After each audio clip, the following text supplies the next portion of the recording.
Portada llega gracias al auspicio de WCA, Vladimir Coca Asociados, su mejor alternativa en comercio exterior. Jardines Parque Magno, el proyecto urbanístico de mayor plusvalía en San Borondón.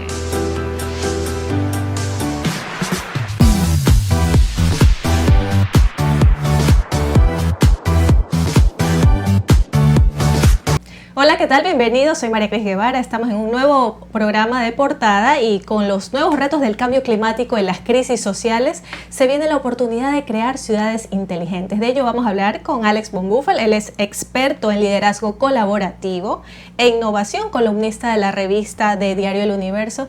Y bienvenido, Alex. Muchas gracias por acudir a nuestra invitación. Sé pues que tienes mucho que contarnos acerca de este tema. Sí, muchas gracias, Maricris. Más bien, gracias por la invitación. Hola a todos, ¿cómo están? A ver, en el contexto actual que tenemos por el cambio que con la pandemia de COVID pues, nos ha dejado, es verdad que las ciudades inteligentes se han vuelto mucho más necesarias y es hacia donde nosotros tenemos que caminar. Pero te cuento un poquito, Maricris, ¿qué es una ciudad inteligente? A eso iba. ¿Qué es una ciudad inteligente y qué la compone? Así es. A ver, te lo voy a explicar con un ejemplo mejor. Imaginemos una ciudad en la cual todos los vehículos están conectados entre sí, es decir, saben cuál es la distancia en la cual se encuentra el otro, donde las distancias del transporte público pues están a pie, porque es un transporte tan extenso que abarca toda la ciudad, en donde hay recorridos para los drones, en donde pues los sistemas de auxilio están interconectados con los semáforos y los semáforos efectivamente van recogiendo información de todos los ciudadanos. Esa ciudad que te estoy mencionando ya existe el día de hoy, es Singapur. Entonces, eso es una ciudad en la cual todos los datos sirven justamente para la administración de ella.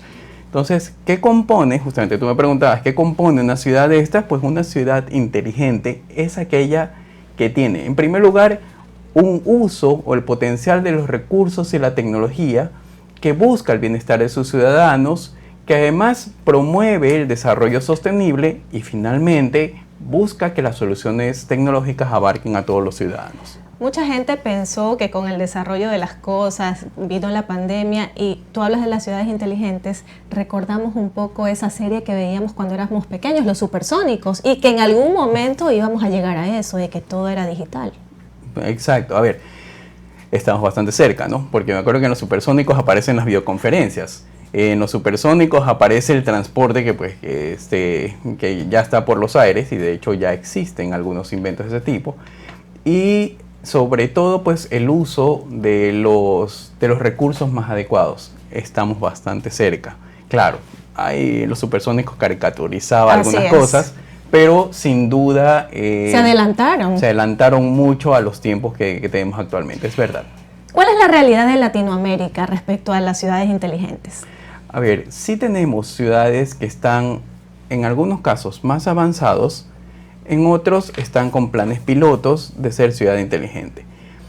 Montevideo, en Uruguay, es considerada en este momento la ciudad inteligente por excelencia. Ellos tienen este sistema que te digo, por ejemplo, la recolección de los desechos, está vinculada a distintos sistemas. Los ciudadanos pueden opinar y dar soluciones sobre distintos problemas. Hay una interconexión muy fuerte con los ciudadanos y esta ciudad pues ha sido categorizada una de las 10 más inteligentes del mundo. Pero también tenemos otras como Santiago, incluso también hay planes pilotos en Bogotá y por qué no decirlo, Guayaquil está también en camino a buscar ser una ciudad inteligente. A partir de las redes sociales, en todo ahora la gente tiene voz y voto, en todo emprendimiento.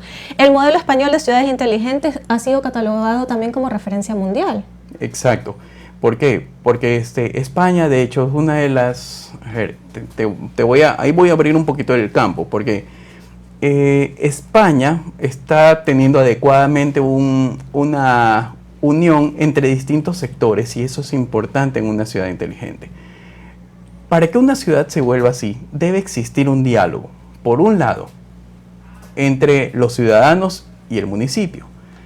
Por otro lado, ayuntamiento, como les llaman ellos. Es lo ¿no? que inició con la pandemia, que muchas cosas se digitalizaron aún más. El municipio de Guayaquil pues ya venía teniendo su parte ya informática desarrollada, pero con la pandemia pues eso se intensificó. ¿Cuál sería el impacto para las personas? Uy, bueno, definitivamente el impacto es que uno, la cultura, porque tienes que cambiar tus formas de pensar y aproximarte de cómo antes hacías las cosas. Dos, los servicios deberían ser mucho más cercanos para las personas, más asequibles. De hecho, una de las cosas que tiene que trabajar una ciudad inteligente es en que la conectividad tiene que ser democratizada. Debemos abrir la conectividad para las personas. ¿Cuáles son los desafíos que tiene Guayaquil para ser una ciudad inteligente? Wow, a ver, te lo voy a poner así. Primero, debemos entender cuáles son los problemas que se tienen que resolver. O sea, tienes que empezar a ver cuáles son esos aspectos y categorizarlos en cuáles son los más urgentes de resolver ahorita y los prioritarios. Segundo, el tema de la conectividad tiene que manejarse con mucha más fuerza. Tercer aspecto también, que es importante, el definir cuáles son las iniciativas claves que podrían generar o gestionar la cultura de las personas y gestionar los servicios hacia las personas. Todavía existe mucho papel y te puedo decir que gestionar un servicio de esa manera no solamente le va a afectar al ciudadano, sino al mismo municipio. ¿Por qué? Porque la cantidad de papeles disminuiría, la data que tiene el municipio podría ser mucho más eficiente. O sea, a ver, te lo pongo así, Guayaquil tienes, por un lado, a la Metrovía, que tienes el sistema de transporte que puedes recoger datos de la movilización de las personas ahí. Tienes a la ATM, que también recoge datos. Tienes, por otro lado, al municipio con todas las localizaciones y finalmente con el municipio pueden interconectarse un actor importante aquí que es la educación, la formación. Porque los oficios han cambiado. Ya no se está pensando en que una persona que tiene, que sabe pues un oficio tipo carpintería o gafitería es alguien que está aportando, sino podría aportar mucho más un desarrollador de apps o alguien que sepa manejar ciertos lenguajes que permitan interconectar o APIs o crear APIs, por ejemplo. Existe el aspecto de que las personas de pronto ahora están también un poco más preocupadas acerca de su privacidad de datos, ¿verdad? Ahora con tantos delitos informáticos, el tema de la ciberseguridad es algo bastante importante a considerar. Así es. A ver, uno de los aspectos, ni siquiera es uno de los aspectos claves, medulares, porque efectivamente tenemos la posibilidad del robo de datos y debe ser considerado dentro del modelo del diseño de una ciudad inteligente. Si te pudiera decir como cuáles son los pasos que nosotros deberíamos tener como para llegar a convertirnos en una ciudad inteligente, que dentro de eso está la seguridad, es, primero, como te decía, entender ese contexto, definir cuáles son las iniciativas claves que tenemos que sacar, planificar y elaborar una hoja de ruta donde deba considerarse la seguridad de la información, el dónde receptas la información, gestionar el journey o el camino, el recorrido que debe seguir el ciudadano para tener un buen servicio y finalmente ejecutar el seguimiento. Y esta es la parte más complicada. ¿Por qué? Porque en la ejecución se quedan el 70% de las iniciativas. Entonces, ¿dónde nosotros tenemos que reforzar? Es muy bonito diseñar, a mí me encanta de hecho diseñar, pero donde nosotros tenemos que enfocarnos es en la ejecución a corto, mediano y largo plazo. Es decir, que los proyectos no se queden ahí. Yo te digo, 70% de los proyectos se caen solamente en la parte de ejecución. ¿En qué etapa se encuentra la transformación digital en Guayaquil? Sé que pues has colaborado directamente pues en programas de transformación digital con Épico. Cuéntanos acerca de eso. Claro, a ver, Humane, te cuento un poquito qué hacemos como Humane. Lo conversamos también luego de esta pausa, mucho más en detalle. Perfecto, gracias.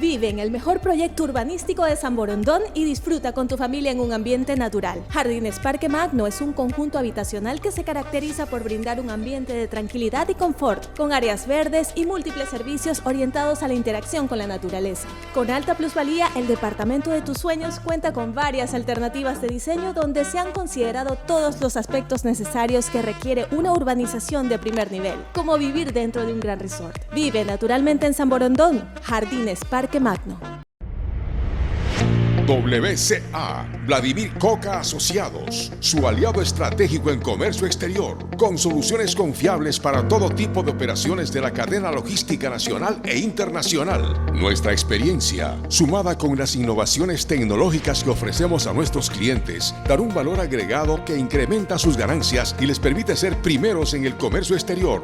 WCA, Vladimir Coca Asociados, su mejor alternativa en comercio exterior.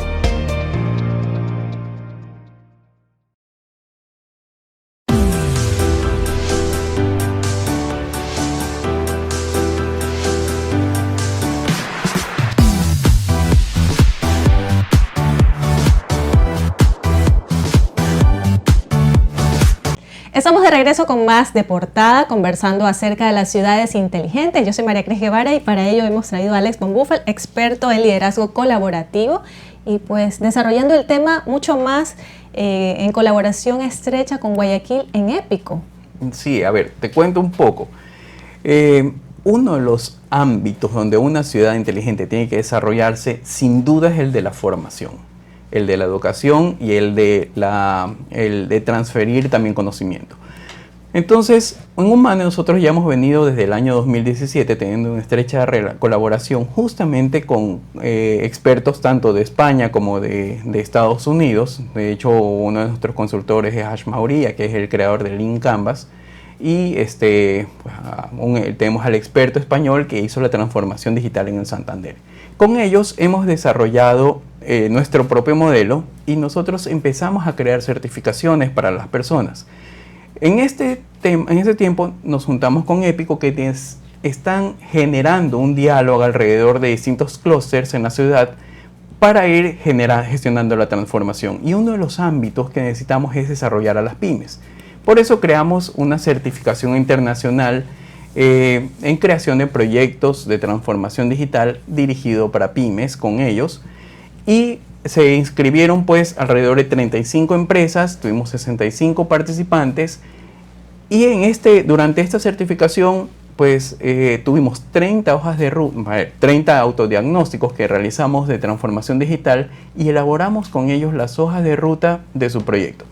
¿Cuál es la diferencia de esta certificación de transformación con cualquier otra que hayamos tenido o que se vea en el mercado? Es que durante la certificación tenemos distintas tutorías para ir gestionando y desarrollando la hoja de ruta. Acompañándolos en todo el proceso. Acompañándolos en todo el proceso, así es. De tal forma, a ver, ¿y por qué lo hemos hecho así? Porque uno de los datos que nosotros teníamos es que cuando tú das una certificación y ya terminas la certificación, te recibes tu título y te sientas en el escritorio para empezar a gestionar la transformación, no sabes por dónde empezar. La idea con esta certificación es que a medida que vas avanzando la certificación, vas obteniendo los datos para ir desarrollando tu hoja de ruta y al final tienes un proyecto que es completamente validado y gestionas adecuadamente cuáles son los aspectos que debes coincidir o debes rescatar dentro de tu empresa o dentro de tu proyecto. Y así es personalizado. Entonces, a las finales nosotros hemos aportado en este momento con 30 proyectos de transformación y definitivamente con Épico vamos a continuar manejando justamente este tipo de certificaciones. Y se viene también pues otro edificio para realizar ese tema, ¿no? Cuéntanos acerca de lo que se viene con el papel también de los edificios inteligentes también. De hecho, para la casa famosa de Urdesa, justamente ha sido adjudicada a Épico, donde en este espacio que ya pues se está demoliendo, se va a hacer un centro de emprendimiento, donde se va a dar justamente toda la formación para que se puedan gestionar, tanto para emprendedores como para pequeñas empresas, las respectivas certificaciones que necesiten para transformarse digitalmente.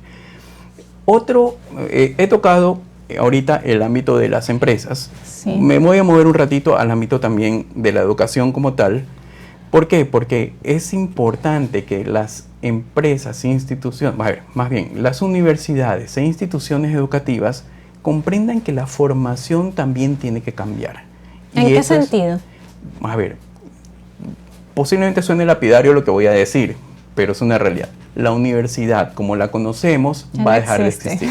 Va a dejar de existir, es un hecho. Toda la información la puedes encontrar en este momento en YouTube, la puedes encontrar en plataformas virtuales. Entonces, la universidad debería ya no ser alguien que te imparte la formación, sino alguien que te dirija hacia dónde formarte. Ese tema, por ejemplo, nosotros en Humane ya lo estamos viendo. Te cuento solamente un minutito de Humane. En Humane tenemos la consultora, que es Humane Consulting Group, y Humane Instituto de Negocios. El modelo que se tiene aquí es que la consultora tiene contacto con las instituciones y con ello refuerza o reformula la educación para los futuros profesionales, de tal forma que tienen una colaboración estrecha entre las empresas y estos profesionales. Incluso los ponemos en contacto a través de workshops y assessment con los empresarios, y de esta manera las empresas van teniendo ganancia en la formación, pero también los estudiantes pueden adquirir conocimientos más rápidamente porque ya están en contacto con esas empresas. Eso debe ocurrir en la educación. Ya no puede ser una educación que simplemente la universidad te diga tienes que formarte en eso, sino que tiene que haber este diálogo para que también exista un medio donde se pueda cultivar una ciudad. Yo creo que también ha sido una época de despertar, de ser un poco más independientes, de la gente ir a buscar aquello que necesita, porque de pronto antes se esperaba o que el Estado o que las instituciones educativas tienen todo, ¿no? Uno genera lo que necesita. Ahora, ¿cuáles serían esas predicciones para el 2022 en lo que se refiere a transformación digital? Bueno, a ver. Primero necesitamos que más empresas entren a la transformación digital, que de hecho, lo digo abiertamente, no es digitalizar documentos simplemente, sino que es transformar desde adentro. Uno de los errores que existen alrededor de la transformación digital es pensar que la transformación digital es un tema de tecnología y no lo es. No lo es. Es un tema de personas. La transformación digital se gestiona desde la cultura interna de las personas y por lo tanto tenemos que empezar a trabajar desde ahí. Alex, ¿qué se requiere de nosotros para iniciar esa transformación digital? ¿Qué tenemos que cambiar? Bueno, cambiar primero la mentalidad. El chip. Tenemos que empezar a pensar menos en silos. Tradicionalmente las empresas...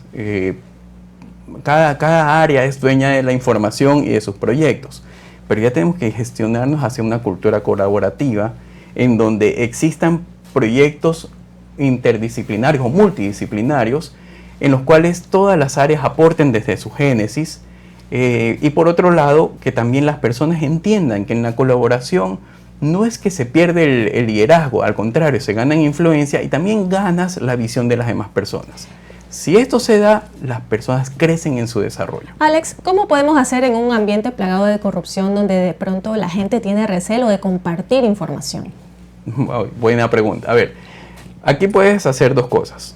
O generas por llamar así, una área paralela a la institución, es decir, creas un piloto aparte en donde ésta empiece a gestionar los proyectos desde afuera, sin entrar en contacto, pues, de repente con ciertas áreas que puedan... Hay que cuidar la información que es sensible, ¿no? Exacto. Pero por otro lado, o entras a hacer un cambio rotundo en una institución, y eso pues implicaría pues tener inclusive que separar personas, etcétera. ¿Cuál es la mejor? Te diría, dependerá del caso. O sea, a ver, sí se puede gestionar empresas que tienen pues altos niveles, no solamente te voy a decir de corrupción. Hay empresas donde pues el status quo es muy fuerte, o sea que no quieren cambiar. Eso sucede muchísimo en el sector empresarial. Hartísimo, todavía lo tenemos muy elevado. Y eso te diría que es, así como me mencionaste la corrupción, es tan común y tan fuerte como gestionar este tipo de pensamientos como la corrupción, ¿no? ¿Cómo se consigue cambiar la mentalidad? Mira, empezamos por un piloto, como te decía. Empiezas por un grupo pequeño, que ellos puedan gestionar cambios, que tengan el respaldo de los directivos y vas gestionando cambios de a poco. Una vez que se van presentando esos cambios, se los va validando y se los va ejecutando, y poco a poco las personas van a ir sumándose dentro de este gran cambio. ¿Cómo generar confianza? Cuando existan resultados. O sea, hay que generar resultados, por eso es que nosotros hablamos también de que tienes que generar victorias tempranas, quick wins, que se los denomina normalmente en este ámbito, y como para que se sepa que la transformación da resultados. Si tú piensas gestionar una planificación, una transformación de aquí a 2 años, no te va a dar. Tienes que empezar a gestionar cambios pequeños, que sean visibles para los colaboradores, que sean visibles para los clientes, para los usuarios, y que ellos sepan que estás caminando. Entonces, esas planificaciones estratégicas anuales ya, ¿verdad?, deberían ser solamente una referencia, pero el entorno VUCA en el cual nos encontramos, justamente por la pandemia, nos exige que las planificaciones sean mucho más cortas, que se midan en menor tiempo y que se gestionen proyectos a corto plazo, para así ir ganando la confianza. Para las personas que nos ven y nos escuchan, ¿cómo podemos nosotros empezar a dar esos pequeños pasos en casa para empezar a cambiar el chip, como tú lo dices? A ver, el primer paso es empezar a experimentar. Si eres un emprendedor, este es el momento de experimentar, es decir, de gestionar, de pensar fuera de la caja. Si eres un empresario, es momento también de acercarte a tus clientes, a tus usuarios, y preguntarles qué es lo que necesitan y qué requieren, y entrar en este diálogo. Empresa que no dialoga con sus clientes está condenada a desaparecer. Por eso es que la transformación digital requiere que nosotros nos acerquemos a nuestros clientes, a nuestros usuarios, y entendamos sus necesidades, y en base a esas necesidades empezar a desarrollar y diseñar nuestros proyectos. Todavía en Ecuador somos incipientes en este tema, pero ya existen ciertas empresas que están empezando a desarrollar lo que se denomina la experiencia del usuario, el Customer Experience. Customer Experience, sí. Que diseña experiencias, pero las diseña alrededor de las personas. De lo que la gente quiere. Y ese también es el poder de las redes sociales, que le ha dado voz a mucha gente. Por supuesto. Entonces, de repente, por ahí tienen todos esos datos y la información de lo que la gente busca. Por supuesto, de hecho ahora las redes sociales son un canal más de contacto con las empresas. Antes tenías el contáctenos a tal correo, pero ahora la red social es importante justamente para entrar en contacto con esta comunidad. Recapitulando, ciudades inteligentes, pues el ambiente, movilidad, gobernanza, economía, gente y calidad de vida son aspectos muy importantes que debemos considerar. Alex, muchas gracias por acompañarnos, y me gustaría que dieras un mensaje para la gente que nos escucha acerca de transformación digital y que pronto Guayaquil será una ciudad inteligente. Bueno, muchas gracias. Más bien, entender que son nuevos tiempos, nuevos desafíos y también nuevas oportunidades. No hay que ver los tiempos como una amenaza, más bien hay que visualizar cómo podemos aprovechar más bien estos cambios y gestionar el talento adecuadamente. Y finalmente, pues entender que dentro de nuestra cultura, si bien es cierto que decimos que tenemos pues algunas cosas que tenemos que cambiar, el guayaquileño en general es muy creativo, muy innovador, tiene templanza y además pues tiene siempre muchas ganas de trabajar y salir adelante. Así que creo que contamos con las herramientas necesarias para eso. Bien, franco y muy valiente. Así nos despedimos en esta edición de Portada. Yo soy María Cris Guevara y nos encontramos en una próxima oportunidad. Portada llegó gracias al auspicio de WCA, Vladimir Coca Asociados, su mejor alternativa en comercio exterior. Jardines Parque Magno, el proyecto urbanístico de mayor plusvalía en San Borondón.